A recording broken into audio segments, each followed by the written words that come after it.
আমাদের আজকের আলোচনার বিষয় সপ্তাহ অনুযায়ী গর্ভাবস্থা, সপ্তাহ 36। গর্ভাবস্থার 36তম সপ্তাহে এসে আপনার মনে হতে পারে গর্ভে আর কোনো খালি জায়গা নেই, কিন্তু সত্যিটা হলো ভ্রূণের এখনো কিছুটা বড় হওয়া বাকি আছে। যখনই মনে হবে আর পারছেন না, তখনই নিজেকে মনে করিয়ে দিন নির্ধারিত সময়ের মধ্যে ভ্রূণ গর্ভে যতদিন থাকবে ততদিনই তার জন্য মঙ্গল। গর্ভে থেকে সে নিজেকে বাইরের পৃথিবীর জন্য প্রস্তুত করে নিচ্ছে। গর্ভাবস্থার 36তম সপ্তাহকে প্রেগন্যান্সির তৃতীয় ট্রাইমেস্টারের 9ম সপ্তাহ হিসেবে ধরা হয়। এই সপ্তাহের অবস্থান গর্ভাবস্থার 9ম মাসে।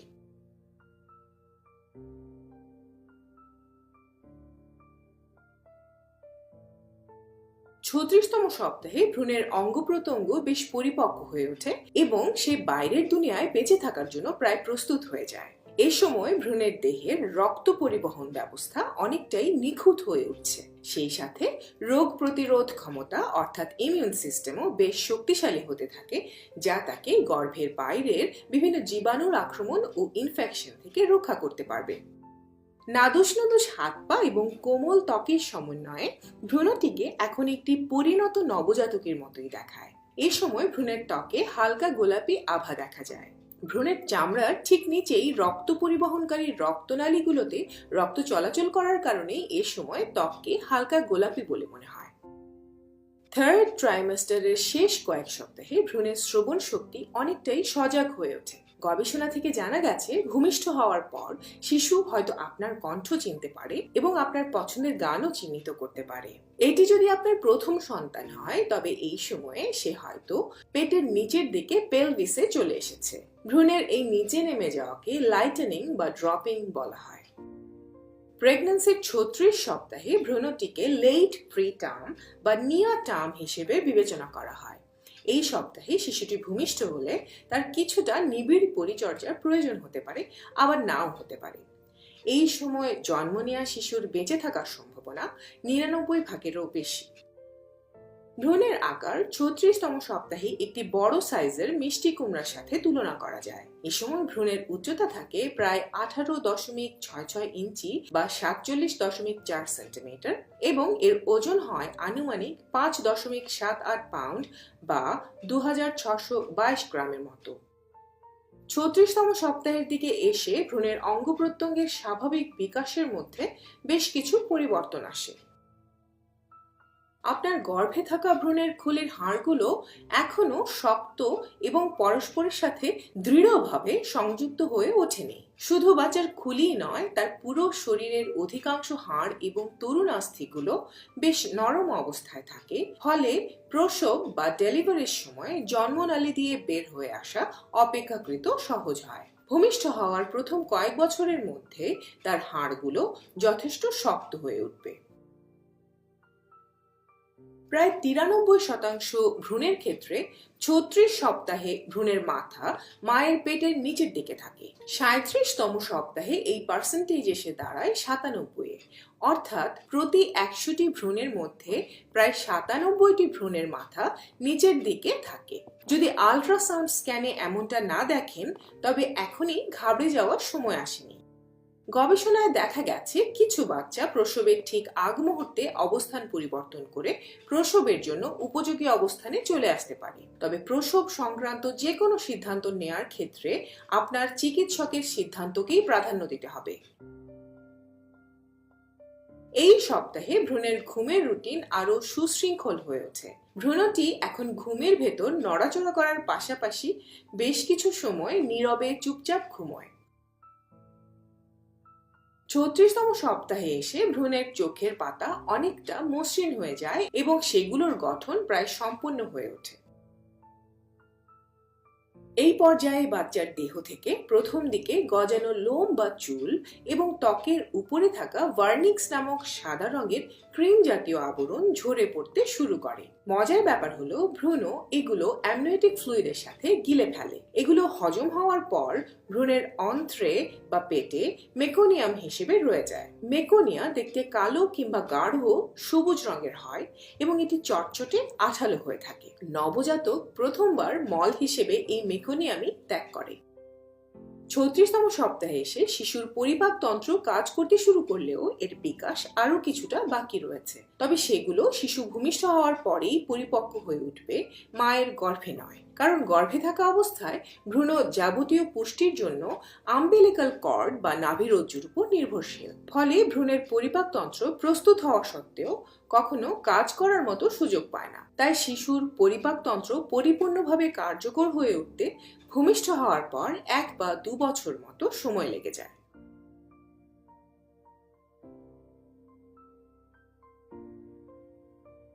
গর্ভাবস্থার এই সময়ে এসে মায়ের পেটের আকারে পরিবর্তন আসতে পারে। ভ্রূণ যখন নিজের অবস্থান পরিবর্তন করে এবং পেটের নিচের দিকে চলে আসে, তখন এরকম পরিস্থিতি তৈরি হতে পারে। ভ্রূণের অবস্থান তলপেটে স্থির হওয়ার পর আপনি তুলনামূলকভাবে কিছুটা স্বস্তি বোধ করবেন এবং আপনার দম বন্ধ লাগা অনুভূতি আগের চাইতে কমে আসবে। তবে ভ্রূণ নিচের দিকে নেমে আসায় আপনি এখন তলপেটে বাড়তি চাপ অনুভব করবেন। ভ্রূণটি পেলভিসে নেমে আসা মানে সে পৃথিবীতে আসার জন্য প্রস্তুতি নিচ্ছে। তাই বলে এখনই আপনার প্রসব বেদনা শুরু হবে এমনটিও নয়। যারা প্রথমবার মা হন তাদের ক্ষেত্রে শিশু ভূমিষ্ঠ হওয়ার প্রায় 2 থেকে 4 সপ্তাহ আগেই ভ্রূণ নিচের দিকে চলে আসে। অন্যদিকে যারা দ্বিতীয়বারের মতো মা হচ্ছেন তাদের ক্ষেত্রে শিশুটি আরো দেরিতে নিচে নামে এবং সেটি ঘটে সাধারণত প্রসব বেদনা শুরু হওয়ার পর।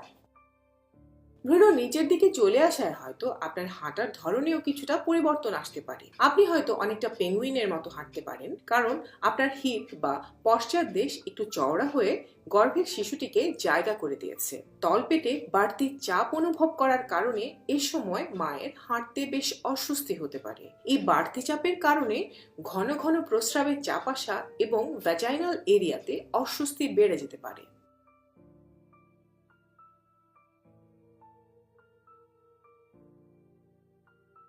গর্ভাবস্থার এই সময় এসে জরায়ু এবং ভ্রূণের ওজন অনেকটুকু বেড়ে যাওয়ার কারণে মায়েরা তলপেটে এবং ভ্যাজাইনাল এরিয়ায় চাপ অনুভব করতে পারেন। সেই সাথে ভ্রূণ যদি নিচের দিকে নেমে আসে তবে পেলভিক এরিয়াতে চাপ আরো বেড়ে গিয়ে শরীরের নিম্নাংশ খুব ভারী অনুভূত হতে পারে। অনেক মায়েরা এই অনুভূতিকে তুলনা করেন এভাবে যে তিনি যেন দুপায়ের মাঝে ভারী বল নিয়ে হাঁটছেন। তবে প্রেসার বা চাপ অনুভূত হওয়া আর ব্যথা এক জিনিস নয়। যখন এসব জায়গায় ব্যথা অনুভূত হয়, যাতে হাঁটতে এমনকি কথা বলতে আপনার কষ্ট হয়, তখন অবশ্যই ডাক্তারকে জানাতে হবে। সেই সাথে মাথা ব্যথা, জ্বর, কাঁপুনি এবং রক্তক্ষরণের মতো কোনো লক্ষণ দেখলে অবশ্যই দ্রুত ডাক্তারের পরামর্শ নিন। ব্র্যাক্সটন হিক্স কন্ট্রাকশন হলো জরায়ুর অনিয়মিত সংকোচন, যা গর্ভাবস্থার মধ্যবর্তী সময়ে অর্থাৎ দ্বিতীয় ট্রাইমাস্টারের দিকেও দেখা দিতে পারে। এই সংকোচনকে ফলস লেবার পেইনও বলে। তবে বেশিরভাগ ক্ষেত্রে প্রেগন্যান্ট মায়েরা তৃতীয় ট্রাইমাস্টারে অথবা গর্ভাবস্থার শেষের দিকে এটি অনুভব করে। আবার কারো কারো ক্ষেত্রে এই কন্ট্রাকশন একেবারেই না হতে পারে। ব্র্যাক্সটন হিক্স কন্ট্রাকশনকে প্র্যাকটিস কন্ট্রাকশনও বলা হয়, কারণ এই ধরনের কন্ট্রাকশন আসল প্রসবের লক্ষণ না হলেও মায়ের শরীরকে আসল প্রসবের জন্য প্রস্তুত হতে সাহায্য করে। ব্র্যাক্সটন হিক্স কন্ট্রাকশনের সময় জরায়ু, তলপেট বা ভ্যাজাইনার আশেপাশের অংশে সংকোচন অনুভূত হয়। ব্যাপারটি অনেকটাই ওই স্থানের মাংসপেশি একবার শক্ত হয়ে যাওয়া আবার ছেড়ে দেওয়ার মতো অনুভূতি মনে হয়। প্রসবের সময়ও এই ধরনের অনুভূতি হয়। তবে ব্র্যাক্সটন হিক্স কন্ট্রাকশন এবং আসল প্রসব যন্ত্রণার মধ্যে বেশ কিছু পার্থক্য আছে। যেমন ব্র্যাক্সটন হিক্স কন্ট্রাকশন সাধারণত অনিয়মিত এবং ব্যথাহীন হয়, তবে তা মাঝে মাঝে তীব্র ব্যথাযুক্ত এবং অস্বস্তিকর হতে পারে। প্রসব বেদনার মতো এই ধরনের কন্ট্রাকশন ধীরে ধীরে বাড়তে থাকে না বা তীব্রতর হয় না। এই কন্ট্রাকশনের মধ্যবর্তী সময়ের ব্যবধান কমতেও থাকে না।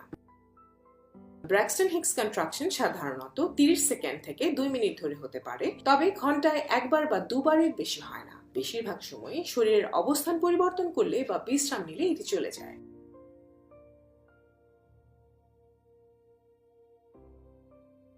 গর্ভধারণের এই পর্যায়ে বাচ্চার মস্তিষ্ক খুব দ্রুত বিকশিত এবং সমৃদ্ধ হতে থাকে। তাই এই সময় প্রোটিন সমৃদ্ধ খাবার খাওয়ার দিকে নজর রাখা জরুরি। যে সমস্ত খাদ্য উৎস থেকে প্রোটিনের সাথে উচ্চ পরিমাণে ওমেগা 3 ফ্যাটি অ্যাসিড যেমন ALA এবং DHA পাওয়া যায়, সেগুলো আপনার শিশুর মস্তিষ্ক বিকশিত করতে গুরুত্বপূর্ণ ভূমিকা পালন করে থাকে। এছাড়াও এগুলো বাচ্চা জন্মদানের পর মায়েদের ডিপ্রেশনে আক্রান্ত হওয়ার ঝুঁকি কমিয়ে দেয়।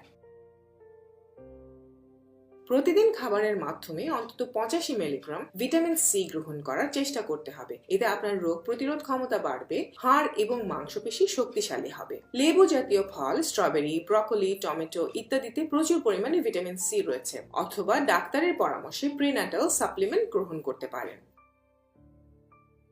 আগে না করে থাকলে এই সপ্তাহে আপনার গ্রুপ বি স্ট্রেপ টেস্ট করতে বলা হতে পারে। গড়ে প্রতি 20 জন নারীর মাঝে একজনের গ্রুপ বি স্ট্রেপ নামের ব্যাকটেরিয়া থাকে, তবে এগুলোর কোনো দৃশ্যমান সিম্পটম দেখা যায় না।